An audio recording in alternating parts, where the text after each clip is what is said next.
নমস্কাৰ, মই ৰঞ্জন চৌধুৰী।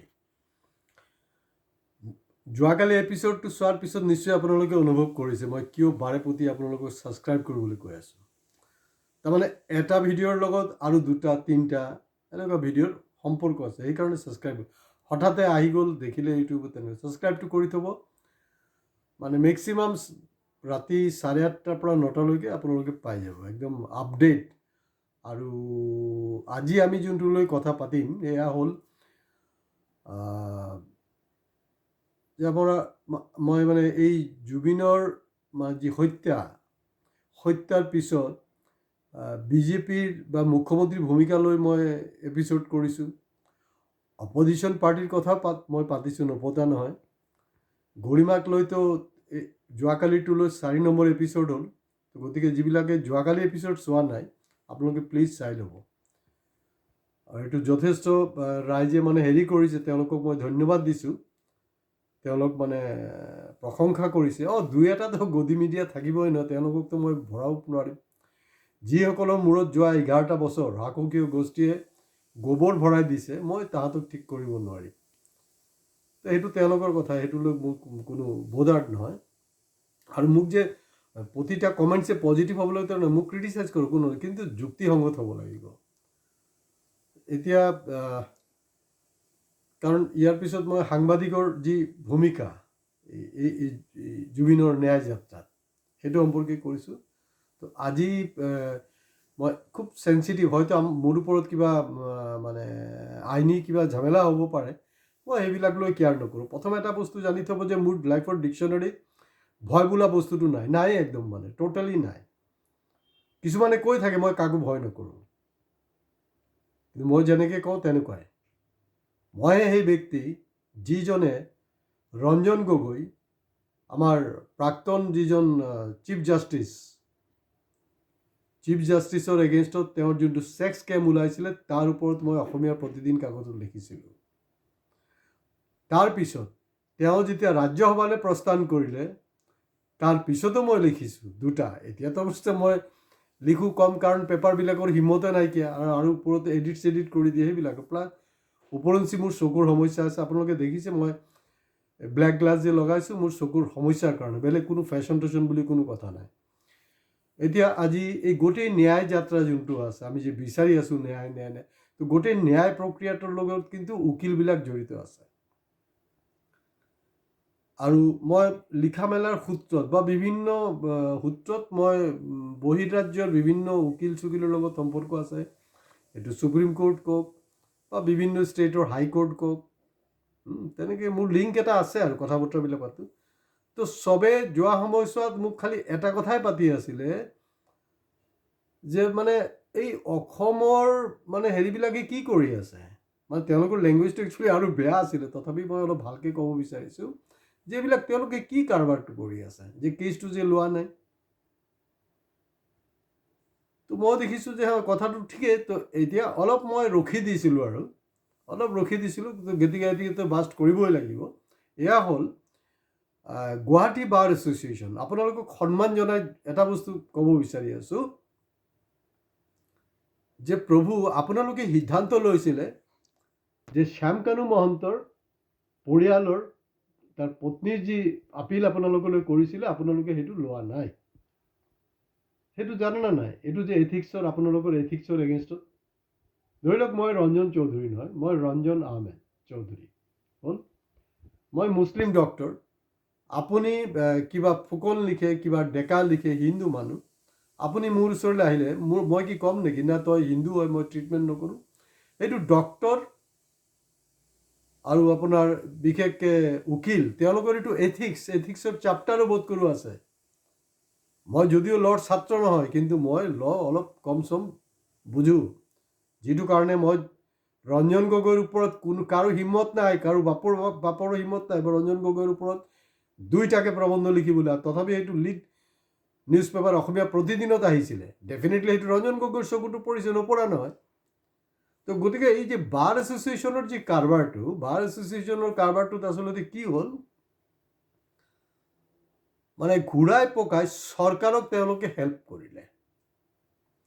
কাৰণ একচুৱেলি যোনটো নিয়ম, নিয়ম হ'ল যে কোনো উকিলে যদি নলয় তেতিয়াহ'লে মানে যোনটো ব্যৱস্থা আমাৰ ব্যৱস্থাত তেওঁলোকে গভৰ্ণমেণ্ট উকিল প্ৰভাইড কৰাটো জৰুৰী হয়। আৰু ইম'শ্যন চেণ্টিমেণ্ট সেইটো লৈ ইমান ভয় খাবলৈ নাই নহয়। কাৰণ ইয়াত দেখা গৈছে যে সৰহভাগ উকিল আৰু চৰকাৰৰ মাজত এটা অলিখিত ক'ৰবাত না ক'ৰবাত চুক্তি হৈ আছে। যদি আপোনাৰ হেৰি হয় বেল পাই যায়, বেল পাই যোৱা মানেতো সিটো ৰিলিফ নহ'ল ন। বেল যেতিয়া পাই গ'ল, বেল পাই যোৱাৰ লগে লগে কিন্তু অসমৰ যিবিলাক জুবিনৰ অনুৰাগী আছে তেওঁলোক কিন্তু তেওঁলোকৰ আন্দোলনৰ যি স্পীডটো আৰু বাঢ়ি যাব। আৰু সেইটো ক্ষেত্ৰত এই যে লোৱা নাই, সেইটো ক্ষেত্ৰত আমাৰ ইণ্ডিয়াৰ আটাইতকৈ পাৱাৰফুল মানুহ হিমন্ত বিশ্ব শৰ্মা, তেওঁৰ বোলে কোনোবা বালো বিবাকা কৰিব নোৱাৰে। তেওঁতো কমচে কম বাৰ এছ'চিয়েশ্যনক ক'ব লাগিছিলে যে আপুনি এইটো আপোনালোকৰ এথিক্সৰ এগেইনষ্টত, আপোনালোকে যাৰ মন যায় আপোনালোকে কেছটো লওক, চৰকাৰে সুৰক্ষা দিব। এইটো ইণ্ডিয়াৰ আটাইতকৈ ডাঙৰ পাৱাৰফুল মানুহ হিমন্ত বিশ্ব শৰ্মাই কৈ আছে। আৰু মোৰ নহয়, আপোনাৰো কোনো উকিলৰ বাল বাকা কৰিব নোৱাৰিব কোনে, এনেকৈ কওক আপুনি কিন্তু কোৱা নাই। যেহেতু আপুনি কোৱা নাই, সেইটো স্পষ্ট হৈ গৈছে যে ক'ৰবাত না ক'ৰবাত এটা অলিখিত চুক্তি ইয়াত সোমাই আছে, একদম স্পষ্ট। কাৰণ তেওঁ পাব পাৰে সেইটো কাৰণে। এতিয়া কি হ'ল কেছটো, মানে যিবিলাক ধাৰা মানে যিবিলাক কথা বতৰাবিলাক লিখিছে নহয়, লিখাটো লিখি দিছে, আমি ভাবি আছোঁ বাহ একদম মানে পূৰা টাইট হেৰি দিছে। কিন্তু সেইবিলাকক ষ্টাব্লিছ কৰাটো কিন্তু ইমান ইজি নহয়। আপুনি কৈ দিলে, মই কাৰোবাক মাৰ্ডাৰে কৰা নাই, আপুনি ক'লে যে ৰঞ্জন চৌধুৰী কাৰোবাক চোৱাৰা বাচ্চা বুলি কৈছে, ক'ব পাৰে মোক বদনাম কৰাৰ কাৰণে, কিন্তু you have to establish it. আপোনাক ষ্টাব্লিছ কৰিব লাগিব, ইমান ইজি নহয়। ধাৰাবিলাক দেখি মই দেখিলোঁ সেইটো কাৰণে মই খঙত যোৱাকালি গৰিমাৰ ওপৰতে কৰিছোঁ সন্তুষ্ট। আৰে তই কেনেকৈ সন্তুষ্ট ৰে ভাই? তই কি আইনৰ ছাত্ৰ হয় নেকি? তই কেনেকৈ জানো ক'ত কি আছে কি নাই? সেইকাৰণে কৈছোঁ যোৱাকালি যিসকলে এপিছ'ড চোৱা নাই আপোনালোকে এপিছ'ড চাব। আৰু যিবিলাক মোৰ ভিউৱাৰ্ছ আছে তেওঁলোক এতিয়া দেখা গৈছে প্ৰায় 10,000 ভিউৱাৰ্ছে ভিউ কৰিবলৈ গৈ আছে এই যোৱাকালিৰ ভিডিঅ', কিন্তু মোৰ 10,000 ছাবস্ক্ৰাইবাৰ হোৱা নাই। 10,000 ছাবস্ক্ৰাইবাৰ, 1 লাখ ছাবস্ক্ৰাইবাৰ মই কেলৈ বিচাৰি আছোঁ? এটাই ধান্দা পানী নহয়। কোনোবাই কৈছে যে খুব পইচা কমাবলৈ, ভুল ধাৰণা। কাৰণ প্ৰথম কথাটো হ'ল যে ইউটিউবৰ নৰ্থ ইষ্টখন মাৰ্কেটে নহয়। ইউটিউবৰ মাৰ্কেট হ'লগৈ বেচিকেলি কাউ বেল্ট, আৰু আমাৰ ইয়াত হ'লগৈ ফেচবুকৰ মাৰ্কেট। ফেচবুকত মই মমা চমা মাতি ফাং ফুং কিবা কিবি কৈ থাকোঁ, প্ৰতিমাহে লাখ লাখ টকা মোৰ ওচৰলৈ আহি যাব। চ' উকিলে এথিক্স মেইনটেইন নকৰিব পাৰে, কিন্তু মই ৰঞ্জন চৌধুৰী মই আপোনালোকক গেৰাণ্টি দিছোঁ যেতিয়ালৈকে জীয়াই থাকিম মই কিন্তু এথিক্সটো মই মেইনটেইন কৰিম। এতিয়া বাৰ এছ'চিয়েশ্যনৰ আৰু এটা হেৰি মাজত, তাৰমানে যিটো আমাৰ গুৱাহাটী হাইকোৰ্ট আছে, গুৱাহাটী হাইকোৰ্টলৈ স্থানান্তৰিত লৈ বহুত কেইবালানি তেওঁলোকে আন্দোলন কৰিলে। শেহতীয়াকৈ তাত ভোটাভুটি হ'ল। ভোটাভুটিত দেখা গৈছে স্থানান্তৰ পক্ষত থকা মানুহটো খুব কম আৰু বিপক্ষত থকা মানুহ বহু বেছি। এতিয়া কথাটো হ'ল যে মই আপোনালোকক সন্মান জনাম, আমি শুনিছোঁ যে জানুৱাৰী মাহৰ 3rd উইকত খুব সম্ভৱতঃ মানে এইখন আপোনাৰ নতুন যি বিল্ডিং তাৰ শিলান্যাস হ'ব, যি হ'বলৈ আছে এইবিলাক হ'ব। এতিয়া দেখিব বিচাৰিছোঁ আমি যে আমাৰ বাৰ এছ'চিয়েশ্যনৰ যিবিলাক আছে তেওঁলোকে উকিল সন্থাই কি দৃষ্টান্তমূলক সেইদিনাখন হেৰি কৰিব পাৰে, সেইটোৰ কাৰণে কিন্তু গোটেই অসম ৰখি আছে। আৰু যিখিনি পক্ষত দিছিলে সেইখিনি কোন জানেনে?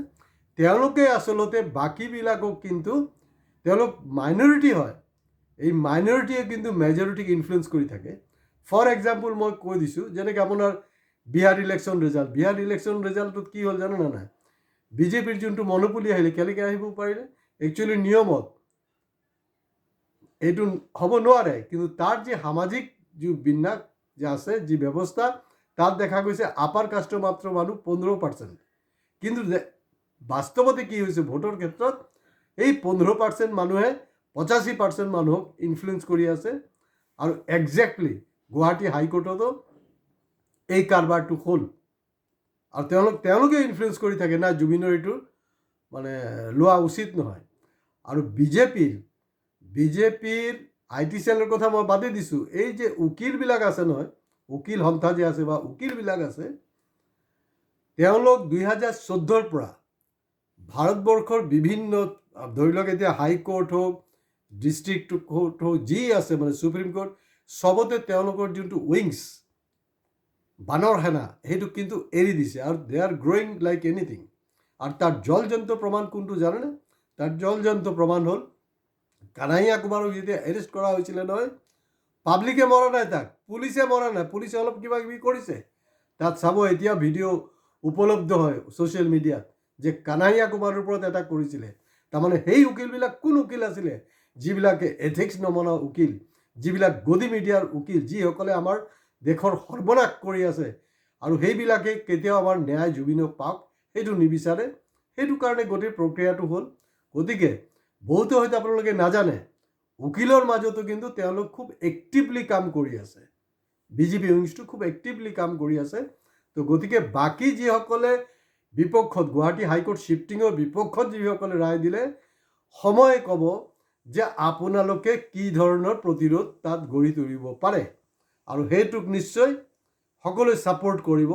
নহ'লে এটা কেছত আপোনালোকে জুবিনৰ মানে শ্যামকানুৰ ক্ষেত্ৰত সেইটো আপোনালোকে এটা ষ্টেণ্ড ল'লে, তাৰ কাৰণে ফাইট কৰিবলৈ ৰাজি নহয়, সেইটো হ'ব নোৱাৰে।